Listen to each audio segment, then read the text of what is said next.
Yes, after a long time. This is my new vlog. Guys, sorry, చాలా days తర్వాత వస్తుంది. మీకు ఇది పక్కా మజా అనిస్తుంది. Just watch it. వాళ్ళు పొద్దున్నే మేము వచ్చేసి లోయగాత్ కొట్టకపోవాలని చెప్పేసి నిర్ణయించుకున్నాం. అందుకోసం అని చెప్పేసి పొద్దున్నే 7 గంటలకు లేచేసి నేను మా ఫ్రెండ్ శివాజీతో కలిసి రైల్వే స్టేషన్కి వచ్చాం. రైల్వే స్టేషన్ చూడండి చాలా కిక్కిరిసిపోయింది. అదేవిధంగా ఇంకా అక్కడి నుంచి స్టార్ట్ అయిపోయి బయటకు వచ్చిన వెంటనే ఆటోలో పోతా ఉన్నాం. ఈ ఆటోలో పోయే మధ్యలోనే ఈ వాటర్ ఫాల్స్ ఇవన్నీ కొంచెం ట్రాఫిక్ జామ్ అలా ఇలా ఉంది. ముందు ఇక్కడే దిగితే అక్కడికి పోయేకి లేట్ అయితే ఇంకా ట్రాఫిక్ కూడా ఎక్కువ ఉంటుందని చెప్పేసి మేము వచ్చేసి ఇక్కడ దిగకుండా డైరెక్ట్గా మలావలి స్టేషన్ నుంచి లోయగాత్ పోర్టుకి అయితే పోయాం. ఇక్కడే లోయగాత్ పోర్ట్ ఎంట్రన్స్ ఇది. ఇక్కడ నుంచి మొట్టమొదటిగా హనుమాన్కి హాయ్ చెప్పేసి వెళ్తా ఉన్నాం ఇద్దరం. ఇది okay, thank you so much. మీ అందరూ ఎంజాయ్ చేస్తారని అనుకుంటున్నాను. ఏదో నా చిన్నపాటి అనుభవాలు అన్నీ మిక్స్ చేసి ఇందులో ఉన్నాయి. ఎక్కడ ఇవేవి ఫన్ కోసమే అన్నీ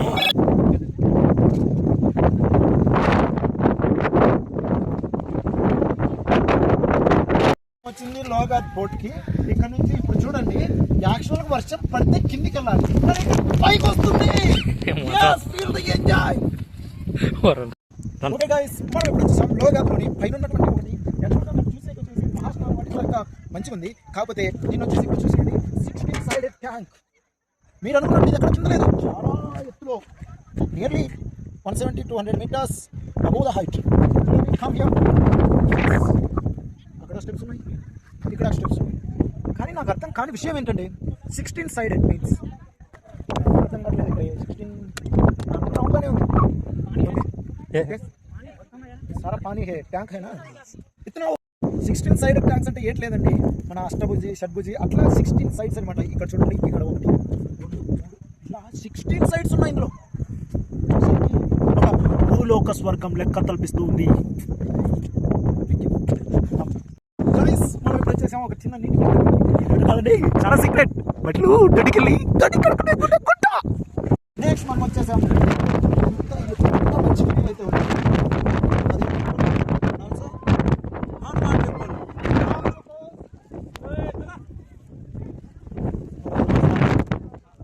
లార్డ్ హనుమాన్ యుద్ధానికి పోయేటప్పుడు మొట్టమొదటిగా హనుమానికి పూజించి యుద్ధంలో గెలవాలని చెప్పేసి, వాళ్ళ శక్తిని ఇవ్వాలని చెప్పేసి హనుమానికి పూజ చేయడం జరుగుతుంది.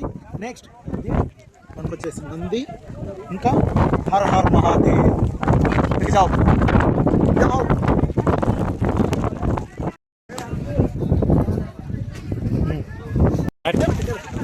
రైట్ ఓకేనా? ఓకే గైస్, ఇప్పుడు వర్షం పడుతుంది కాబట్టి వేసినాం. ఇదంతా కాదండి, రైల్వే స్టేషన్లో 80 రూపాయలు కొనేసినాం. చాలా బాగున్నాయి ఏం లేదు. ఒకసారి అలా ఇలా డ్యాన్స్ చేసినా కానీ చినిగిపోతుంది. కాకపోతే కొంచెం సేఫ్టీ అంతే. యాక్చువల్గా తడిసిపోయింది, కానీ ఇంకా ఎక్కువ తడుపుకొని ఇబ్బంది పడకుండా ఇప్పుడు మనం లాస్ట్ వెండింగ్ పాయింట్కి వచ్చేసినాం లోయగాత్ పోర్ట్లోని. చూడండి ఒకసారి అందాలు. ప్రతి ఒక్కరు ఇలాగే ట్రైన్ కోట్లు వేసుకొని ఉన్నారు. Okay, turn around. నిజానికి మన ఆంధ్రప్రదేశ్లో ఇలాంటివి దొరకవు, ఎక్కడో చోట దొరకచ్చు. కానీ మాన్సూన్ అంటే గుర్తొచ్చేది మనకు వచ్చేసి మహారాష్ట్ర. యస్, మీరు అక్షరాల విన్నది నిజం. యాక్చువల్గా నేను ఉన్నటువంటి 2-3 yearsలో చాలా తక్కువ తిరిగింది. This is the best one. Look at here, it's amazing. మనం చూసినంత ఇది కనబడదు, మనం చూసినంత ఎక్సైట్మెంట్ కెమెరా రాదు.